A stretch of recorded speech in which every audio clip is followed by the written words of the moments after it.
Today's quote of the day: when I dare to be powerful, to use my strength in the service of my vision, then it becomes less and less important whether I am afraid. Audre Lorde. Welcome. This is Voice of Purpose, evolving generations in conversations on the path to true inner purpose. My name is The Real Sun, and you are joining us here on thatchannel.com. Joining me today, we have two guests, Debbie Young, Anita Africa, and Sheldon Shaw. Debbie Young is a celebrated dub poet, playwright, author, and beautiful human being who will be sharing some of her work with you today and also having a conversation with me about her journey to finding her true inner purpose. Also joining me is Sheldon Shaw, a filmmaker and founder of Potential Films, who has recently finished a project titled This Is for Toronto, a documentary that looks at the various narratives that is coming out of our great city. So, super excited and very happy to have you join us today. Stay tuned, and we will be right back with these amazing conversations and a performance from Debbie Young. All right, welcome everybody. We are live on thatchannel.com, and we have just received word that Debbie is unable to make it on today's show. She's had a family emergency, and our condolences go out to Debbie. I hope that everything works out, and sending our love to your family in this time as well. She will be joining us for the next show, so stay tuned for that. And in the meantime, in between time, in the spirit of live television, we have our guest here sitting in for Debbie. This is Omar, our production assistant for Voice of Purpose, our talk show that we have here. And when we heard that Debbie wasn't able to make it, I'm like, oh no, what are we gonna do? And a criteria that I have for all the guests that I have on my show is, folks that are on the path of their true purpose, have either found their purpose or are definitely on that path towards their true inner purpose. And I was like, anybody here found the true purpose in life? And Omar's like, me. I'm like, okay, you're on, let's go. So that's exactly how it happened. Yeah. And welcome, Omar. Thank you. Thank you. Glad to be in and glad to have this conversation with you. Yeah, and thank you so much for all the stuff that you do behind the scenes. No problem. Omar helps me out with uploading things, all the things that kind of blows up my head and gives me headaches. Omar does. So, uploading things to SoundCloud, uploading things to YouTube channel, and helping me with, various different behind the scenes stuff. So thank you so much for all the work that you do. And welcome to the show. Yeah, I'm glad to be in front of the camera. This is amazing. I love this feeling. Yeah, thank you. My condolences as well to Debbie's family. I just hope everything works out as well. Yeah. But hopefully we'll get to see your next episode and everything will be great. But yeah, thank you for having me. Tell us more about who you are. What is your... Let's start with what's your personal definition of purpose? Let's start there. My personal definition of purpose, I would have to say it starts with self-identity and kind of knowing who you are on the inside. And then once you accept that this is you and you love that about yourself, and then everything kind of just starts to fall into place. I mean, I found my purpose pretty recently. Like I started to realize, okay, this is what I need to start doing. And what is that? Pardon? And what is that? Storytelling. Telling people stories and getting stories out there, not just my own, but others. And I'm really good at it in different mediums. And I never actually realized that's what I was doing. I just kind of said, hey, I like these things, let me just do it. Because I grew up in, give you a little backstory. I grew up in Scarborough, Palmer Court, and then I moved to Chesterley, that's near Victoria Park and Finch. And I grew up, it was just me and my mom for a while. I'm close with my dad. And going to school, it was just, I wasn't really the best student in school. Wasn't I got into trouble. I did a lot of things like I just hung out with friends and stuff. But like academically, I just I wasn't getting like 80s and 90s and stuff like that.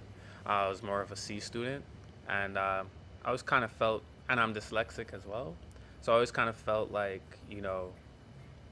I wouldn't really achieve things in certain ways because growing up in a Caribbean household, they were always taught go to school, become a doctor, lawyer.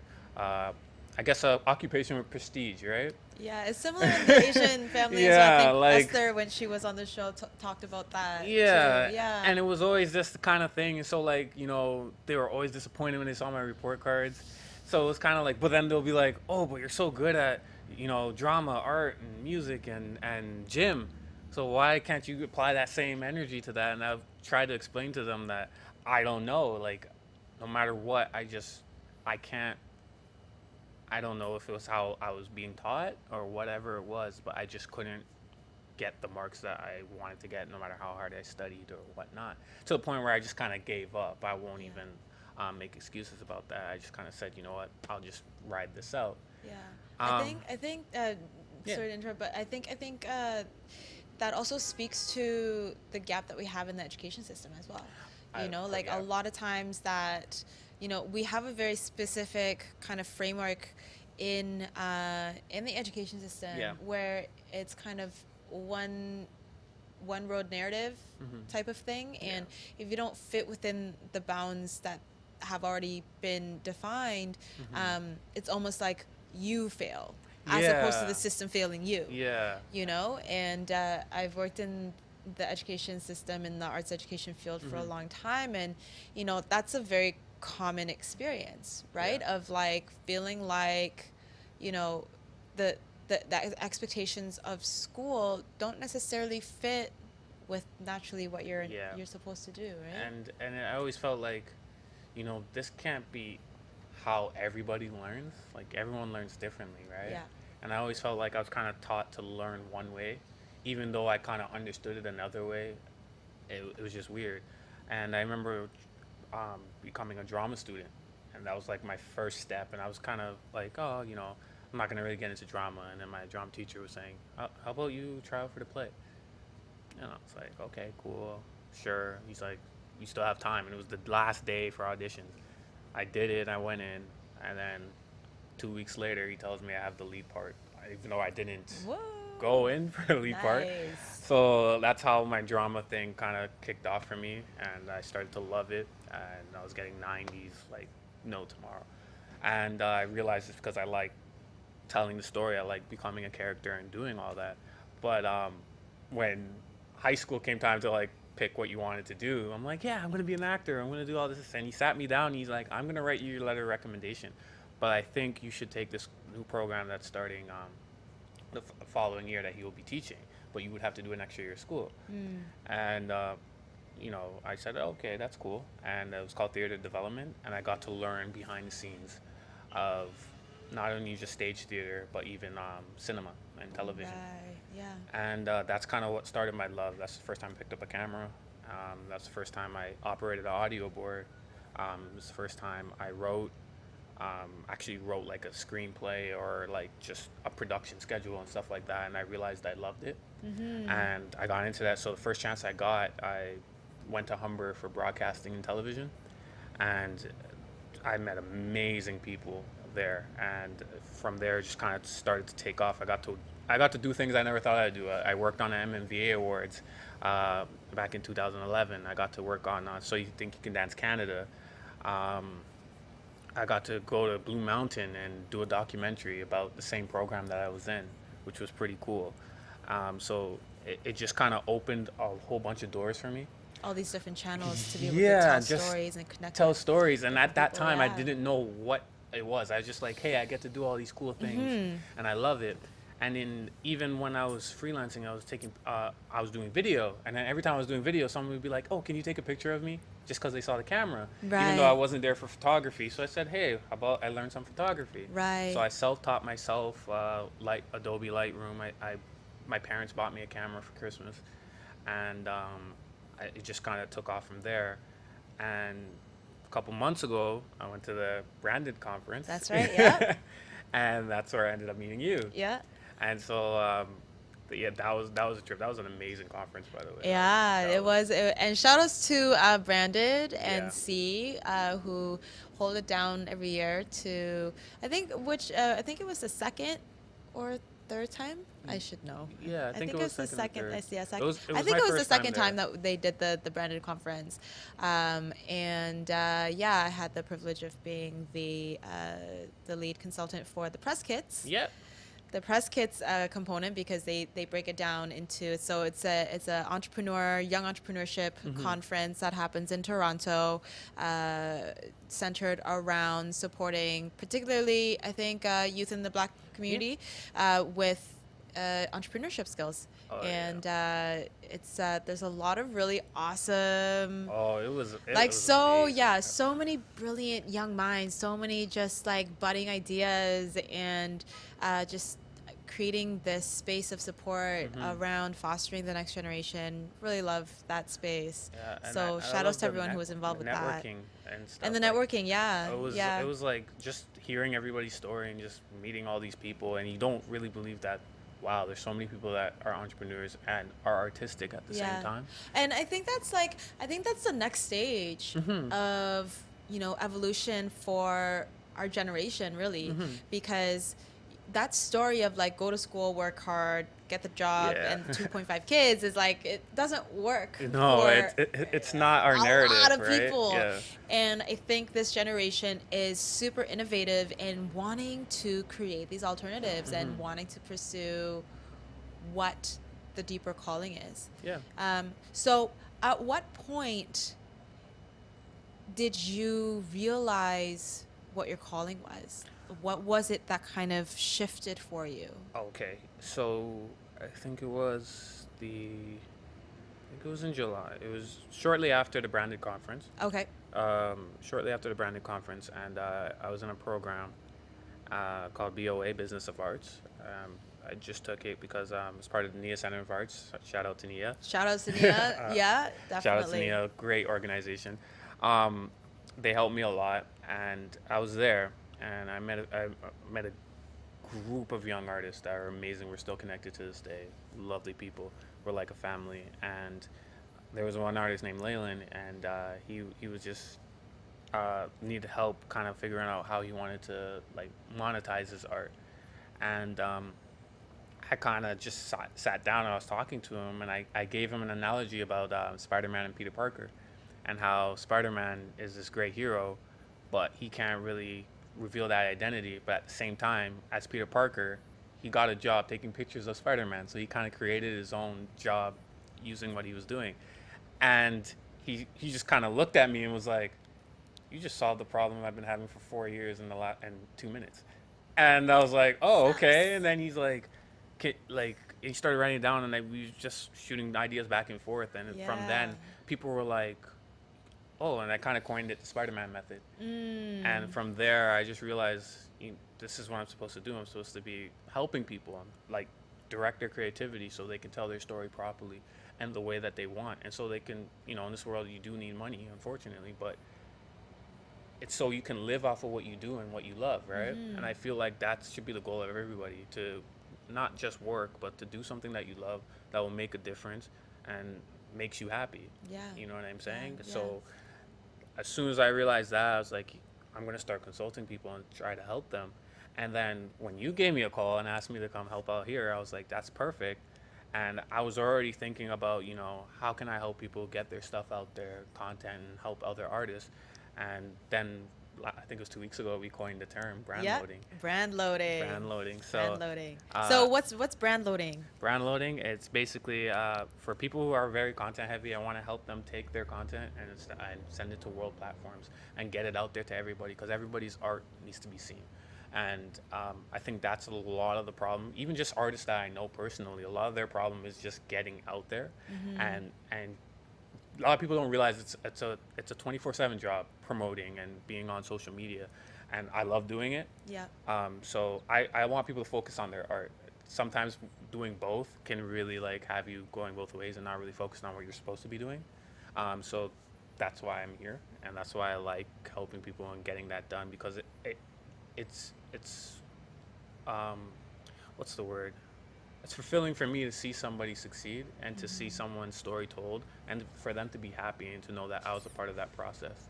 And I was a part of that process of getting their story out there. That's why I also volunteer at an organization called Power to Girls, because I believe young women will be the future of, you know what I mean? And Yeah. and in this world, women are very marginalized and stuff like that, and always considered the lower. And you know, I don't agree with that. And having a little sister for the first time after growing up with all brothers, it kind of showed me I want a better world for her. Like, she's 4, so I want a better world for her, and if I have a daughter, I want it to be better for them. So I like to volunteer my time there so those girls can tell their stories as well, and I can help them do that, and I can help them, whatever creativity they have, put that out into the world. So What is it about the story What that is it about really the story? draws you? What is the power in storytelling? What for you do you feel like is what's that impact for you? Impact? Like what do stories do for people? What it does for people? Yeah. Well, what it does for me, and what I think it should do for everybody, is it kind of takes you away. It puts you in another world. And a story kind of changes your perspective on life sometimes, because sometimes you could be thinking one way, and when you hear someone's story, whether it's fictional or not, it comes from a place. Sometimes it comes from a place of love. Sometimes it comes from a place of anger. But I feel like we can all relate to it. This is Right. why we watch TV. This is why we go to the movie theaters, because we want to see stories that we can relate to, Right. and characters that we connect to, and we want to believe that, you know, there will be a happy ending, Yeah. no matter what you're going through. And I feel like some people have a lot of voices and have a lot of things to be said, and they never have a chance to say it. Yeah. And I feel through storytelling, you could not only just tell your story, but you could tell a lot of people's stories that don't have that voice, that don't have that outlet. So when I hear someone's story that inspires me, whether it makes me sad, angry, or whatever, it inspires me. It does something to me where it's like it makes me a better person in some way, shape, or form. So that's why I want to tell, whether it's fiction or nonfiction, I want to tell stories so it can brighten someone's day. I remember being a kid and like I'd have a rough day in school, and I'd come home and pick up a book or just read a comic and get lost in that story. And that was my escape, but it also helped me deal with the stress and helped me deal with whatever was going on at home at the time. But then I also realized that, you know, reading got me to different places that I would never be, you know. Right, And right. so I feel like through storytelling, and I feel like before people could write, before people had a written language, that's how History was history was passed passed on. on. Was We through told oral stories. We sat in storytelling. Yeah, circles. absolutely. You know, I'm of African descent, and I know that our tribe, we would sit in circles and we would tell stories. We would speak of our ancestors. griot. You know what I mean? We would speak of the spirits. We would speak of the animals and why they do what they do and why we're here, and spread that love and whatnot. And it was always passed down. And, you know, I feel like a lot of us in this day and age have lost that.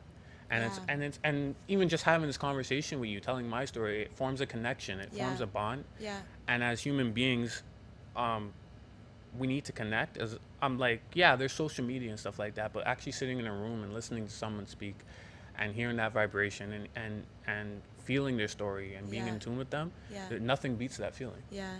And I think there's with stories an essence of there's a spirit attached to each story. Yeah. You know, there's a certain energy that's attached to each story that is almost like ancestral in a sense, Yeah. right? It's like carrying forward energy. It's taking something from one place of existence, one form of experience, and then being able to share that with another person. It almost keeps it alive. Yeah.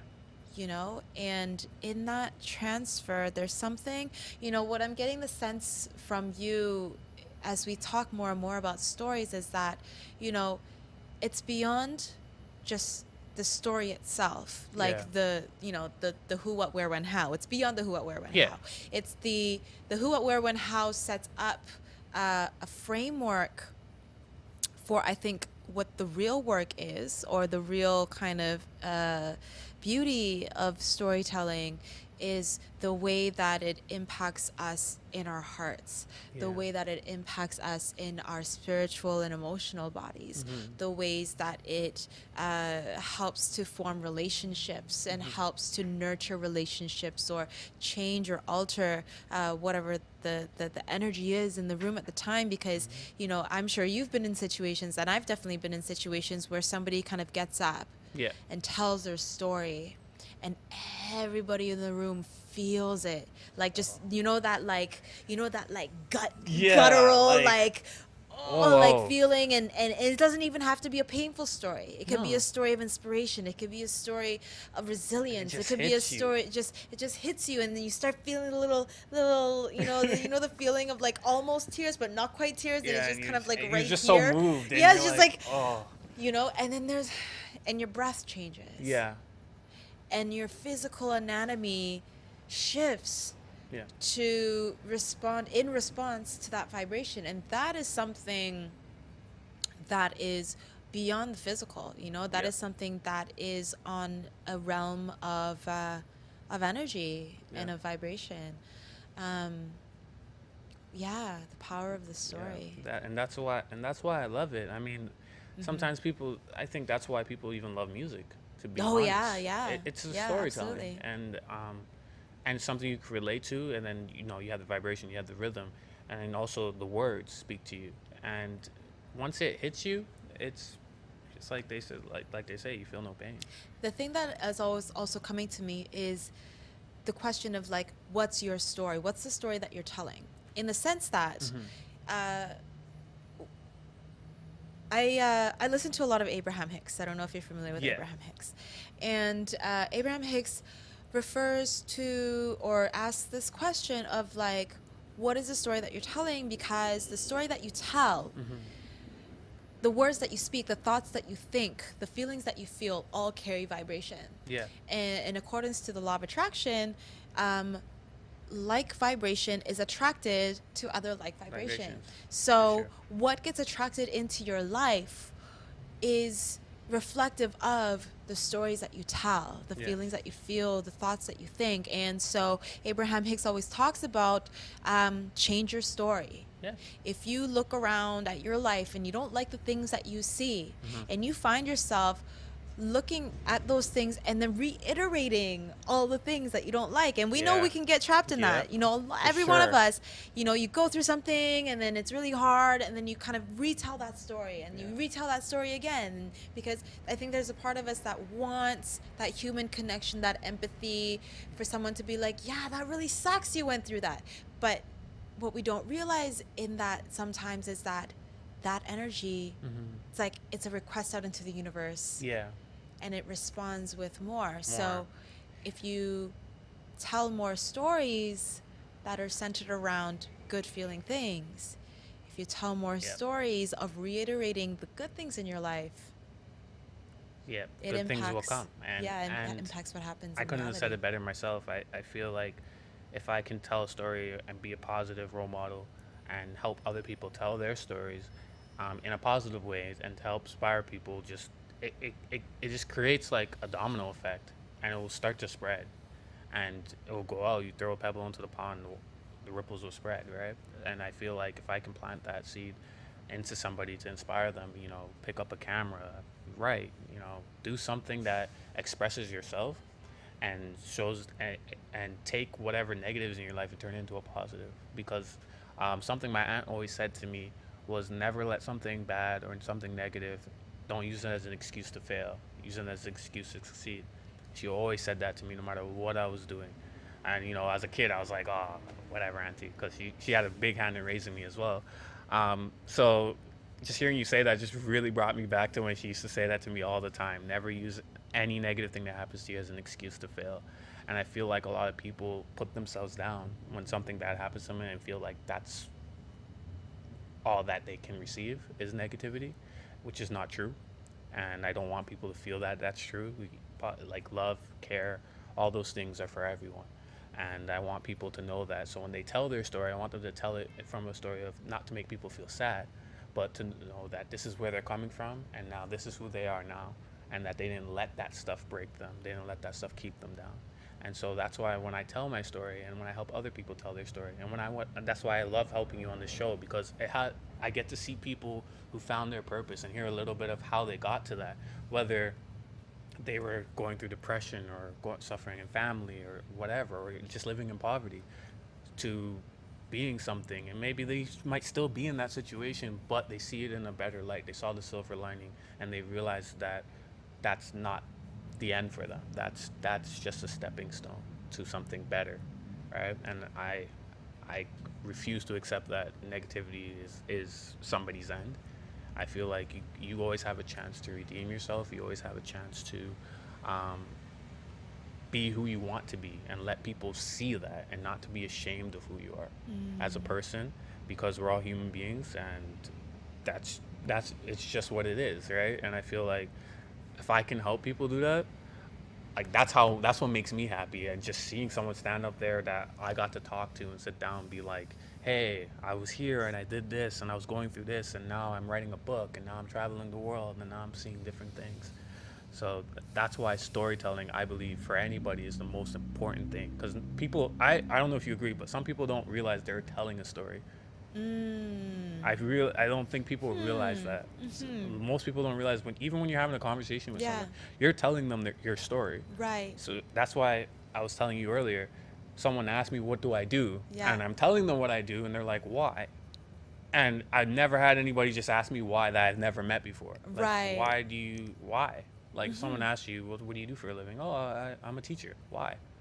You might say, oh, well, I like kids. And they're like, no, but why? Like, what led you to that? Yeah. And so, then he sat me down. He's like, just because you love to tell stories. That's why you're so artistic. That's why you like using a camera. Why do people look at pictures? Because they're moved. There's a story to tell. A picture tells 1,000 words, right? So sometimes you don't even know you're telling the story until someone points it out to you and be like, hey, that's you. And that's why I even said, if I see anything like that you've created, I'll know that's you, no matter if you're around or not. And I'll be like, oh, that's Son. You know what I'm saying? So that's why I believe that your story, or anyone's story, is powerful. Amazing. Thank you. Any last words that you have for perhaps anybody who maybe has a really powerful or inspirational story and is kind of shying away from telling that story, maybe out of shame or fear, or not insecurity perhaps? What advice would you have, or what would you tell somebody who's holding themselves back from telling their stories? I would tell them to trust themselves, and trust themselves and don't be afraid of what people think. And I feel like that's what holds people back a lot of times, is what others will think of them. It's your life to live, and no one can live it for you. That's all I could really say, is it's your life to live. No one can live it for you. And do what makes you feel happy, and also put yourself in whatever you do. And make sure that, it's something that will bring back a positive experience. That's what I would say to anybody who's afraid of letting their story be known. Because trust me, there's somebody out there that's going through the same thing. And if you guys all stay silent, no one will hear it, right? So I feel like, just trust yourself, and don't be afraid of what people think about you. Do what makes you feel happy, and put yourself in whatever you do. Amazing. Thank you so much. Problem. And thank you for joining us on the fly. Everything happens for a reason. Everything happens for a reason. And it was such a pleasure to speak with you. And we will see you soon, for sure. Definitely will. I'll see you next week, probably. I'll hop back behind that camera. Right behind that camera. Okay, thank you. No problem. That was Omar Morrison, production assistant for Voice of Purpose Talk Show, and also a young man developing his own company right now centered around brand loading. So stay tuned. I'm sure we will hear many exciting things from him. Up next, we have Sheldon Shaw, founder of Potential Films, and he recently finished a project called This Is for Toronto, which is a documentary taking a look at the various different voices that are present in our city, and telling that story. So we have a clip for you, a short trailer to the documentary, which we will air right after I stop talking. and let's go to it, and then we'll have Sheldon on for an interview. Within the next 5 years, this is going to be, if it's not already, the mecca for music. There's nowhere that has as musical audiences as we have in Toronto. You know what? Toronto has allowed me to be who I am. It's allowed me to be able to travel internationally. I know for a fact certain companies here in Los Angeles that are investigating opening up a Toronto office.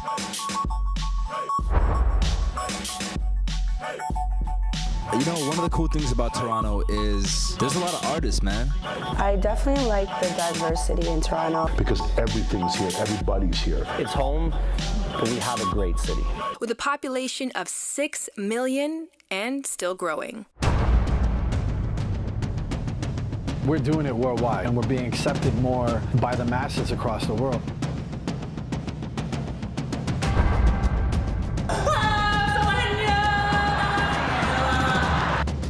Canadian DJs, we DJ better than American DJs, yo. We got more skill. I mean, I've seen the plans for what's going to happen in this city. Toronto really has great energy, and I think it's just increasing. That's what I like.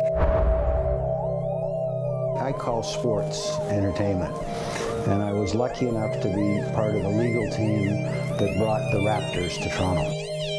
Let's go, Blue Jays! Let's go, Blue Jays!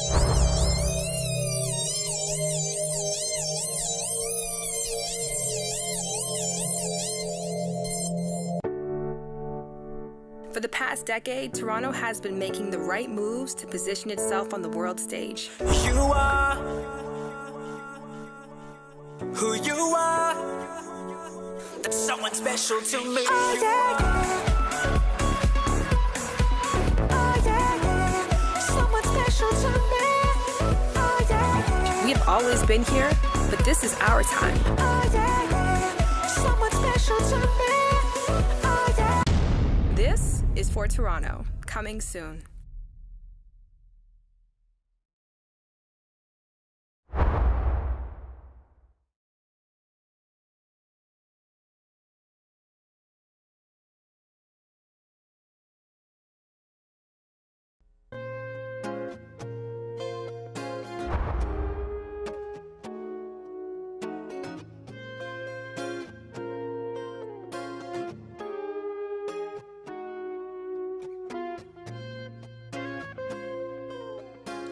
Welcome back to Voice of Purpose, Evolving Generations in Conversation on the path to true inner purpose. I am the Real Sun, and we are live on thatchannel.com, and we have joining us here today Sheldon Shaw. Welcome, Sheldon. Thanks for having me. Yeah. Yes. So, potential films. Yes. That's the thing. That's the thing. Yep. Tell us about the thing. Oh man, so we started this documentary about I want to say 3 years ago, and I felt there was a void in entertainment here in terms of documentaries. I've never seen a documentary that basically showcased the entertainment industry, including comedians, artists, songwriters, even lawyers, athletes, and we filmed about 70 interviews, chopped it all up, made a documentary about it. So I'm happy to put it out. Maybe, it's coming out August, so we're still looking for distribution, but it's coming out August. We're gonna have a screening in Toronto. We hope to do more screenings, and also all over North America as well. 70 interviews. That's a lot of stories. It's a lot of stories. Speaking of stories. A lot of content. A lot of people, talking about what we all talk about behind the scenes. People have opinions, and it isn't really showcased like that. We don't really have a lot of radio outlets out here. In terms of in the urban community, it's not an urban documentary, but we do have urban aspect to it as well. I remember when you first started out with the idea of the documentary, I think we were speaking about it a couple of years ago even. Yeah. And I think it was originally supposed to be centered around hip hop, like the hip hop narrative or hip hop music in Toronto. It did change a few times. At first, it was kind of more about the support aspect of Toronto and how we don't really support one another. And so as months go by, Screwface Capital. Screwface Capital. That was kind of the theme of the whole documentary. And then as we came, years go by, Toronto started getting more popular. I'll not say they weren't popular before, but I just feel that the internet has changed a lot in terms of awareness for the city. So that unity and that support started to get better. So our whole documentary angle changed, right? Even the name changed. So even people we had that we wanted to interview changed. Right. The whole interview list changed. Everything changed. So I think it was a good thing that it changed. Because What was it in the sifting of those? Because I'm sure, like as you said, listening to these stories and listening to all these different interviews and kind of watching the worldscape shift around you. Yeah. What was it that made the shift for you? Like, were there certain things that kind of stood out for you that? Yeah, I mean, when we first started, it was kind of more about the Screwface Capital, like you mentioned. But when we started to think about it even more, it kind of seemed a little negative. It kind of made it look like we're putting down the city a little bit. So we kind of felt that wasn't a good, it wasn't a good fit for what we're trying to do. So, our whole, I like to thank everybody who gave me their honest opinion about the documentary in the early stages, which made it to where it is now. So the shift was a good shift because now it's more positive, it's more united, and we're trying to bring it all over the world. Yeah. And 70 interviews.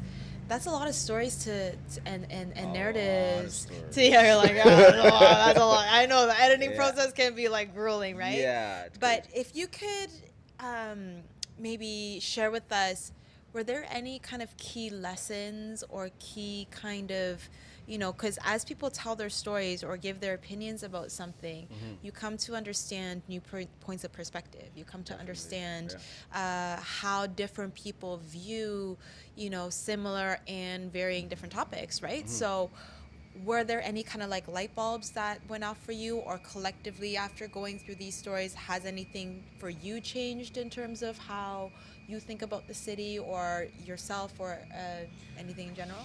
Well, yeah, there was a lot of light bulbs. There was a lot of lessons we learned and information we gained when interviewing people, because we would be asking maybe everybody the same questions, and every single time we asked these questions, it would always go into something else. Like a topic would come up that we never thought would happen. So those were all educational for us in terms of, I'd even say one was the CEO of Yuck Yucks, Mark Breslin. We had no idea his reputation was longer than what we read on the internet. You know what I mean? Not everything is on the internet in terms of biography and stuff like that. So, he touched on a lot of things that, we didn't know. He lived in LA for a while, and he had a club out there for a while. And this is probably when I was like 10, so it goes back a long way. Like, Toronto's been in the entertainment industry for a long time. There's a lot of history here. Much. A lot of people don't know about the history. And I'm still learning myself. Yeah. You know what I mean? So I think that was one of the main things we learned in terms of history and the growth that we've come from. Yeah, absolutely. Yeah. So clearly you're a filmmaker. Yes. Right? That's what you do? Producer, filmmaker, editor, director. All that. All that, the whole thing. Yeah. But you weren't always that. I wasn't always that. No. So. Yes. And so, would you say that being a filmmaker and wearing all these different hats centered around film, that it is your purpose in life to be doing this? Yes. I always was a visual person in terms of visual creativity. So I actually was I'm not gonna say was, but I used to make music a lot. And, my first video was with my partners that are part of Potential Films. And shout out to Sean Harrison, John Woo, director and co-director. This is for Toronto. So, yes. So we made our first video, which was my music video. And then, I happened to go to school for that. So I started editing some videos with them, and then it just never stopped. We just kept getting gigs, and then we do our own stuff. And then we realized we wanted to do something for ourselves instead of filming for others. And I think we started at the right time. Yeah. Perfect timing. Yeah. That's how it started. So I always ask a lot of my guests this, but you know, that turning point, obviously, you know, it sounds like it happened really organically. Yeah. You know, you just kind of started doing it and never stopped. But was there something that really clicked in for you, like anything internally for yourself that was like, okay, no, this is what I need to be doing, this is the direction? You know, I always was a fan of filmmaking. Yeah. Even from early years. I remember filming, you know, vacations and stuff like that, family trips. So I was always in there. I just didn't know at the time. Right. So the camera was always there, but you know, at the time, cameras were expensive.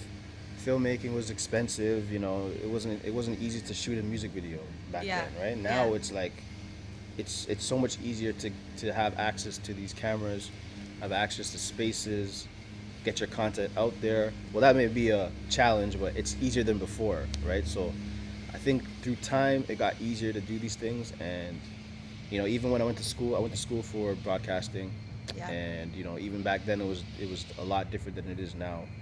I know that program has changed totally. So, you know, it just comes down to cost and, you know, what can you do with your dreams? What do you see in your head? Can you make it come alive? And that's what we did. Yeah. Right.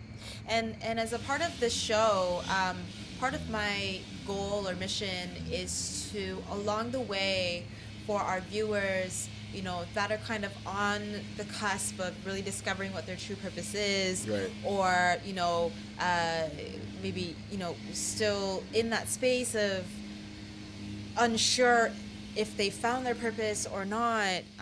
Something that you said kind of, I feel like we could say is almost like a clue, right? It's like it's a clue. Like if there's something that you've always loved to do, and it's just something that just has always kind of you've been drawn towards doing.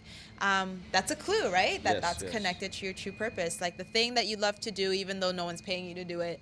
The thing that you love to do when nobody's watching. Right. You know? Yeah. And it sounds like that video aspect was always there for you. I think it's just really time, and you have to go through certain things for you to actually find that purpose for yourself. Right. And what kind of things? You know, you may go through like, you know, bad experiences. You know, bad experiences turn into lesson learned. You know, just trial and error pretty much. So I think trial and error is maybe the key to inner purpose, because you learn along the way. You know, you shouldn't take anything as really as a bad experience. Just take it as a lesson learned. Right, you know what I mean? right. You can learn from that and grow like that. And you had a turning point when, you know, at a certain point you decided to do this full time. Yes? Yeah. Still not. It's not full time yet. Oh, it's not full time yet. Oh, okay. But it's still a grind. Right. It's a hard grind. Yeah. tell us about the grind. Tell us about the grind. Tell us the about grind the grind is like, you know, there's a lot of grants in Canada. You know, you know about these grants, but it's not so easy to get them. You know what I mean? You may get one or two, but it's difficult. You know, it's difficult to do your passion full time in Toronto per se. I do think it comes down to networking and being patient, pretty much. Right. Patience or persistence, pretty much. Right. So yeah, except be patient. Yeah, you come across to me always as this very patient, like calm, you know. Positive vibes all Positive vibes and very like calm, you know, like I was joking around with Omar earlier. Yeah. It was like 5 or 10 minutes before we go live, and I'm like, where's Sheldon? and I call Sheldon, and I'm like, Sheldon, like we go live in 10 minutes. Where are you? He's like, oh, I'm down the street. I'll be there soon. I'm like, bro, like at least sound like you guys freaking out, like. No, we weren't freaking out, but it was just like this just speaks to your personality, right? It was just kind of like calm and collected, like, you know, and that's really awesome. I guess not everyone's like that, but you know, that's me. You know? No, yeah, I'm definitely learning more to be like that. Yes, too. For sure. So it's really awesome when you can actually center and be rooted grounded and not be wavered by different things that are going on. Right. Do you have any advice for young people who may be thinking about film as a career? For those folks who are sitting at home right now, being like, you know what, like that's been me too. Like I've always wanted to pick up the camera, or I always do pick up the camera. I'm filming things all the time, and maybe this is my purpose. Like, what would you have to say to those folks? I would say chase your dreams. If you want to be a director or a filmmaker, cameras are not that expensive anymore. So you have the upside to it now. Back 10 years ago, it wasn't like that. You know what I mean? Like you can get a good camera now for a very cheap cost, and I think everybody needs a team. I think networking is the number one thing you need to do in terms of if you want to chase that dream. Yeah. You need to have people around you who have the same mind state as you, because that's going to uplift you and that's going to help you get to where you want to be, right? So I'd say chase your dreams and network, and patience and persistence. You know what I mean? Look and also research those people that you want to be like. You know, they have amazing stories that you could follow and you could learn from them as well. Yeah. And in terms of the actual film, this is for Toronto. Yes. What was the most inspiring thing for you that has come out of creating this film? Most inspiring thing for me. I'm just going to move this closer because I feel like there's a lot of noise that's happening. This is for Toronto. Most inspiring thing for me, which when we first started, I kind of seen it as showcasing the entertainment industry just in Toronto. But then as we came to the ending of it, and everything's all done, we thought maybe we could do this in another city. So it kind of translated into maybe this is for Dubai or this is for Australia, whatever city it could be, right? So it's not necessarily just all about Toronto, but this is where we're at right now, and we would love to do a second one, but we're looking for funding for that because we funded the whole project. Yeah, we don't want to do that again. Yeah, right. Yeah, you know what definitely. I mean? Yeah, using other people's money to do your thing is great. You don't want to do that again. So we're still in talks with a few companies, and we'll see where it goes. Yeah, it could be a great pitch to like National Geographic or something like that. Well, that's amazing. I didn't even think about that. Yeah, showcasing different cities around the world. You know. Yeah. Cool. So August 2016 is when it's coming out. August 2016. We'll announce the date soon, but it's gonna be amazing. Awesome. Yeah. Awesome. And we got the real Sun. We got a clip of her in there too. So, yeah. That was like a year ago we did that interview? Yeah, about a year and a bit. A year and a bit. Yeah. Awesome. Time flies for real. Yeah. Well, I mean, film takes time. Trust me. He's like, you're telling me. Editing was like 4 months. 4 months of editing. 4 months of editing. Yeah, okay. Wow. Yeah. Well, congratulations on completing your project. Thank you. I'm really looking forward to watching it. Yes. And definitely we'll blast it out to our viewers as well when the time comes. And thank you. Any last words? Any last thoughts? Any updates? This is for Toronto.com. Potential Films 3 on Instagram. This is for Toronto on Instagram as well. Yeah. And stay tuned. Awesome. Yeah. Awesome. Thank you. All right, thank you. Cool. So if you're just joining us, that was Sheldon Shaw of This is for Toronto and Potential Films. We have that documentary coming out very shortly in August 2016. So stay tuned for those details, and we will be right back with our final thoughts, or our moment of reflection. Sorry. Yeah. See you in a bit.